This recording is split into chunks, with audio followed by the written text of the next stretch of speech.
All right. Welcome back, traders. Won't be around this evening to do a live stream, so I wanted to give you guys a quick update here.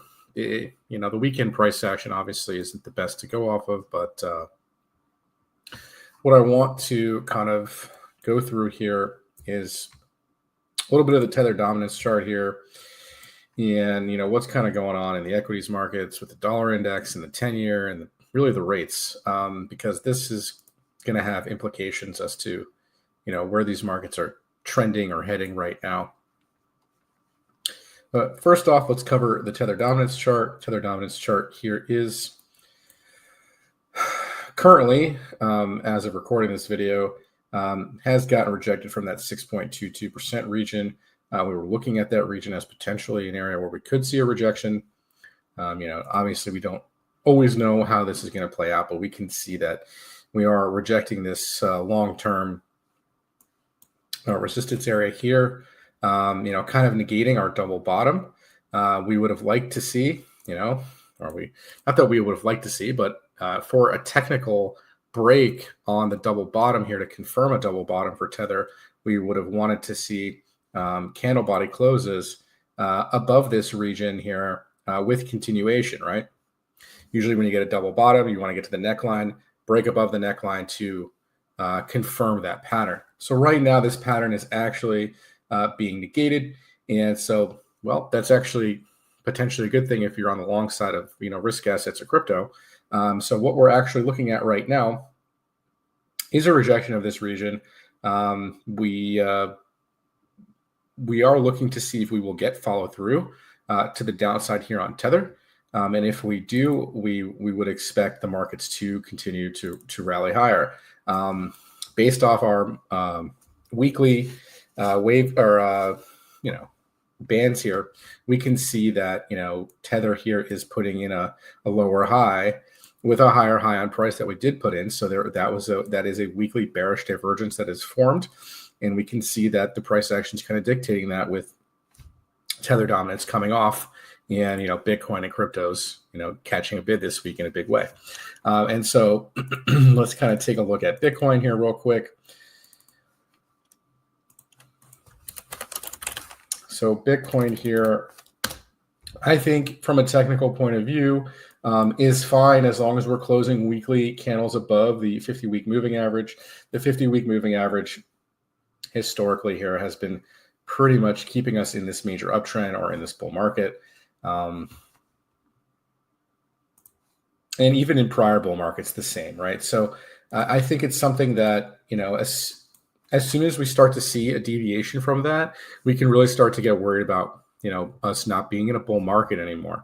Currently, as it stands right now, this very moment, with Bitcoin at 84,721, as long as we're not closing candles, weekly high time frame candles below the weekly 50-week moving average. I'm not talking about wicks. We got a wick below. I'm talking about candle body closes below. Even in our prior consolidation structure here, we didn't get any closures below. We got a couple wicks, and then off she went. So that is really the most important thing that we should really be paying attention to, is as soon as we get a deviation below, and we start seeing multiple weekly candles below, then I'd be really kind of getting worried about, hey, we're just making lower highs. And, even back in 2021, you could see that we had some struggling stuff going on here. We actually did print. Technically, we did print some weekly candles below, but we ended up getting this major lower high. Okay. But we spent a lot of time down here. There was a lot of buying pressure. You could see those wicks, all right, before we decided to, make another attempted rally. But I would say we never really, did something like this where we actually had multiple below. You could see where we then rejected again, and we started our bear market. So I wouldn't say we're doing that stuff just yet. Okay, that's kind of why I remain kind of on the bullish side for now with Bitcoin until it proves to me otherwise. If we see weakness here, or we get rejected here around this 80, I would say between this 87 to $92,000 region. If we start getting rejections there, so if we do something like this, come up to like 92K and reject, and we start coming back down, and we don't hold this level, and we then break through it, you know what's to come after that. So we're going to see how this plays out this week, maybe next week, however long it takes. You're going to start to see some momentum shift here, and that's because of the weekly momentum, right? Our weekly stochastic RSI here is, oversold in the 20, below the 20 zone. We don't have a confirmed buy signal here on the weekly time frame, but we did get a 3-day buy signal here back in March. Okay, and that kind of momentum started to build up here in this region. We did end up making one more low here, and we made some bullish divergence, and now we're starting to see this divergence play out, and we're going to see how high this price can actually get to. Like I said, we got a lot of work here, but you can see potentially that we're actually maybe breaking this wedge here on a smaller time frame, and you can also see that the 3-day 50-week MA is right around this $93,000 level, which is kind of confluent with a lot of this resistance areas here. Okay, so I'm remaining cautiously bullish here as long as we continue to make closures above the 50-week moving average. And if we look at the Gaussian channel, which to me is also kind of a really good indication as to where we're going to go, as soon as you start making candle closes inside the Gaussian channel, like we did make closures inside the Gaussian channel here, so we were in a bit of trouble here in 2021. That's why this was a very weak rally. Okay, and if we go to our current situation, okay. The last consolidation we had, we didn't even touch the Gaussian channel. Okay, we came very close to touching it. No candle closes inside. Beautiful breakout. And this particular scenario, we also, we touched it. We wicked off of it. But so far, no candle body closes inside. As soon as you start making candle closes inside that Gaussian channel, it's like quicksand. It just kind of gets sucked into that channel there, and as soon as you started closing candles inside, that was the beginning of a bear market. We have not done that thus far. So again, cautiously remaining bullish with weekly bearish divergence is being shown here on the tether chart, which could just mean a few weeks of upside. Maybe we do just go up to make a lower high and come back down. Like, I don't know how this is going to play out, but if that weekly stochastic RSI really starts to cross up and we start to get a buy signal, we could be looking at a couple months of potential upside if that confirms. And if we just don't go up to, get rejected here at 92K and then roll over again. Because you know what? I will say the high time frame, like the monthly time frame, is still kind of pointing down right now. Okay. We don't have any monthly momentum on our side in this market currently. All right, so the 2-week time frame, you can see maybe getting reset here. And we talked about the weekly, the weekly reset. So that could start to push the 2-week and the 3-week and eventually the monthly back up, okay? But we haven't done that just yet. If this does flip up right here, yes, that could be extremely bullish because this is the bullish control zone for the stochastic RSI. Kind of like right here when we reset on the monthly here. My problem is we had this bearish divergence here. That's what caused this big drop. And we did something similar back here in our previous top in December of 17 when Bitcoin topped out. This was a little bit more dramatic, right? We were already outside of the overbought territory and making this new high here. So again, I caution you, high time frames on the monthly time frame don't look the best. The weekly time frame still looks okay, with the weekly 50-week moving average being respected and being regarded as support. So far, those lower time frames look pretty good. And the only thing that's making me think that we're going to maybe see continuation in these markets has a lot to do with what the dollar index is doing. Typically, I say typically because this so far has not been typical at all. But typically, if the US dollar index is dropping, we do see risk on assets perform. Now, we have a bit of shenanigans going on with the rates right now. 10-year rates are ripping, 30-year rates are ripping. And so that kind of negates a risk on environment. Okay. Typically, what we normally see is rates go down, dollar index goes down. All right. So it's kind of the inverse right now, which to me is a little bit alarming. But let's just see how this dust settles here. We are paying attention to also the VIX, the volatility index. And, this spiking up here, some of the highest levels we've seen since, COVID crash, basically. And, from that carry trade here in August of 24, which ended up being that higher low. And basically the 2008 financial crisis in terms of where we got to in terms of wick highs on the VIX. So, we'll see how this plays out. But right this very moment, we could see that the weekly already starting to produce a sell signal on the VIX. So that is implying that the volatility kind of diminishes or rescinds or pulls back, which could mean we do see some upside in these markets as volatility kind of rescinds itself. And so that's something that we're going to be actively paying attention to. Fear and greed index on the S&P and the Nasdaq hit a reading of 4.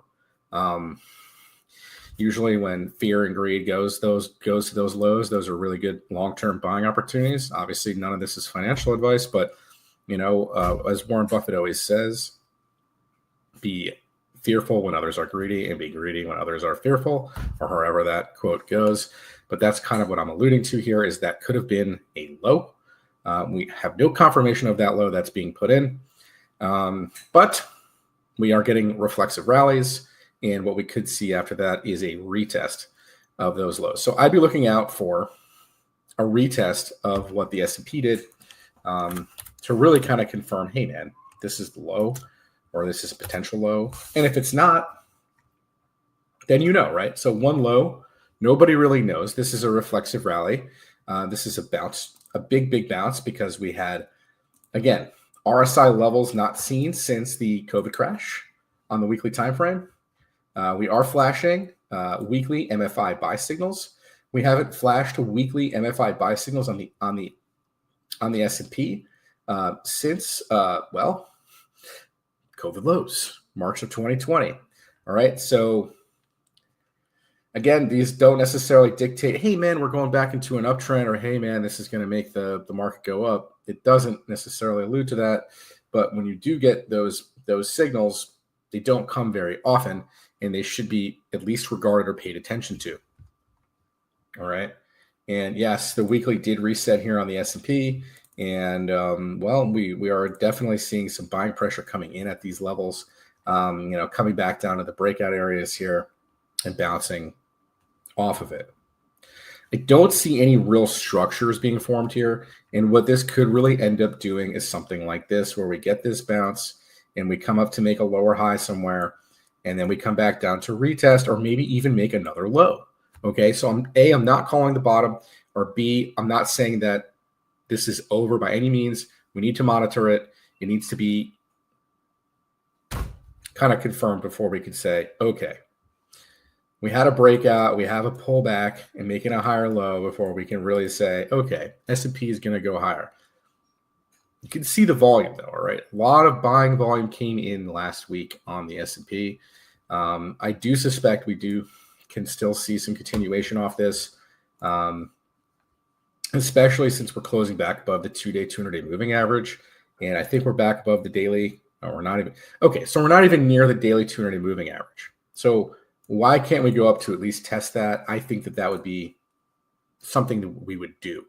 Right? You have massive range deviation. And so coming back up to maybe gap fill some of these areas and maybe even test, the 575 region on the S&P, either as resistance or maybe reclaiming it as support. We will find out. But guess what?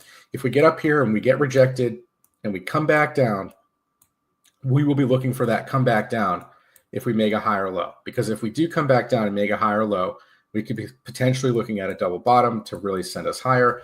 And that's kind of what kind of confirmation a long-term investor or swing trader would be looking for, not just catching a falling knife. Okay, weekly RSI oversold, let's just buy everything. No.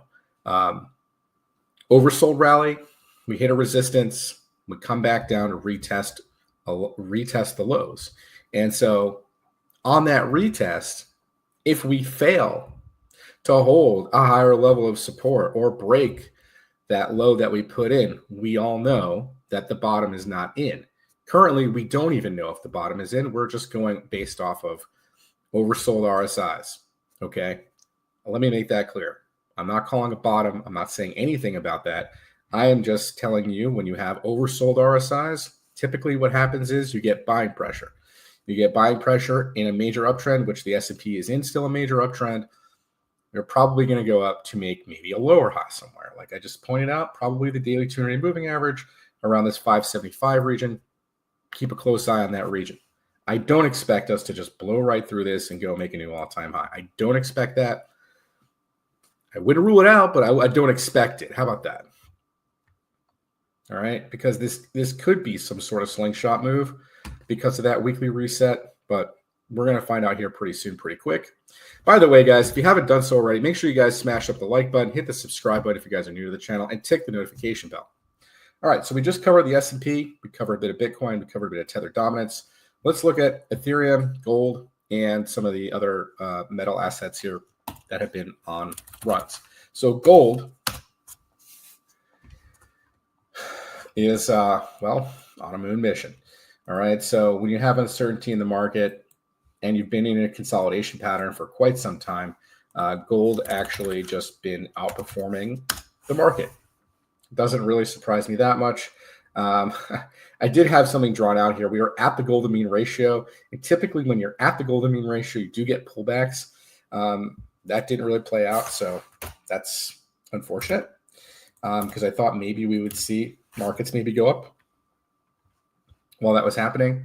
But we are breaking north out of a rising wedge situation here. I do think that once the markets do settle, and the volatility index do subsides, that gold will probably settle. Also want to be paying attention to the dollar index. That's probably what's really exacerbating the gold move here is the dollar index is dropping significantly. If the dollar index continues to drop as it is, I'm looking at around a $4,000 target on gold because there's nothing up here in terms of Fibonacci levels. And so I'm not saying it's just going to go straight there. We could get to maybe like, $3,500 region pull back to where we're at, kind of consolidate there for a bit before we get this maybe move into that $4,000 region. This could take months to play out. Also realize that gold is very extended here on the weekly time frame with all sorts of bearish divergences going on. However, you are in a major uptrend, and when you have bearish divergence, it could underperform significantly, especially with uncertainty in the market. Gold is probably going to be one of your best performers. Cool. So that covers gold. The other thing I want to really want you guys to pay attention to is what the U.S. 10-year rates are doing right now, because this, in my opinion, is what's causing, I would say, risk in the market. Some could argue that, oh, well, the 10 years going up, the market should continue going higher because of inflation. Well, supposedly inflation is down at 2.4% right now. But if you look at something like the orange juice chart or the eggs chart, you would probably disagree. Because if inflation was really going down, do you really think the egg prices would be ripping out like that? Just saying. And then you got orange juice futures. Orange juice actually pulled back quite a bit. But in December, it was at a new all-time high. It's since pulled back about 50%. And man, what a pullback on orange juice futures. I don't usually cover these, but it is important to look at some commodities. Orange juice being a commodity. Well, yes. And then silver, we'll take a look at silver also, is trying to candle back out of here. We had like a massive rejection at resistance here, pulled back, but snapback rally here for silver. I still think silver can go back up to like $48 to test its all-time high at some point if gold continues to rally. Again, this is like a massive cup with handle structure. So yeah, let's see how this plays out. Looks like it just back tested, $28 on the quarterly time frame there, and you got your major resistance around $37 to $38 here on the quarterly chart. If that does break out, you're looking at silver potentially going up a 233% move in time. Obviously, it's not going to happen that quickly. Maybe this pattern will resolve itself by the time I'm 60 years old or something. I'm just kidding. Anyways, we're having fun here. Make sure you guys smash up the like button, hit the subscribe button if you guys are new to the channel, and take the notification bell. And please always, guys, provide your feedback, comments in the comment section below these videos. I always like to hear what your guys' thoughts are based on my interpretation of the charts. I could be wrong. I make mistakes all the time. And I just use traditional technical analysis as a tool to help guide me as for an edge on the chart. Okay. So we covered gold, we covered silver, we covered Bitcoin. Let's look at Bitcoin dominance, which is kind of an allude to, hey, maybe we're going to get some sort of alt season here if we do see continuations in these markets. Let's kind of take a look at that. So our range high here is right around the 71% region here on the quarterly time frame. I don't know that we're going to get there. We obviously have seen a lot of strength out of Bitcoin dominance here. It could continue to go higher. I mean, our monthly time frame here is still pointing and ticked up here on the monthly. Our weekly here is starting to be a little bit overbought, extended here. We did start to, flash some TTM squeezes here, but I'm going to say that these are probably going to trigger short at some point here. So we'll see how this plays out. This could take some time, so maybe a couple months to play out to see how this is going to go. But it would make a lot of sense that we maybe come back up to the top of the range here, maybe close to 70%, if this just doesn't end up rolling over out of nowhere, which it can, I suppose.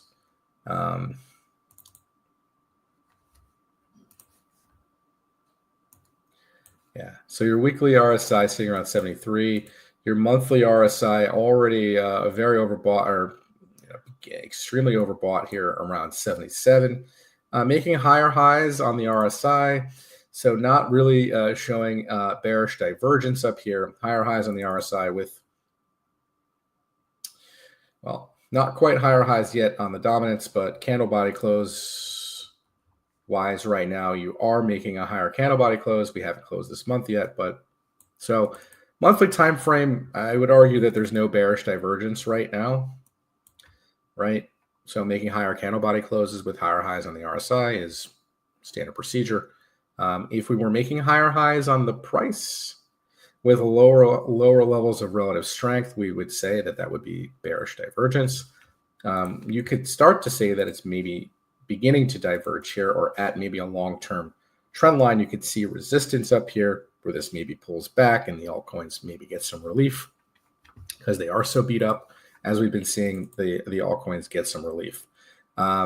So much of that could continue if tether dominance continues down and we do see price action back to the upside here.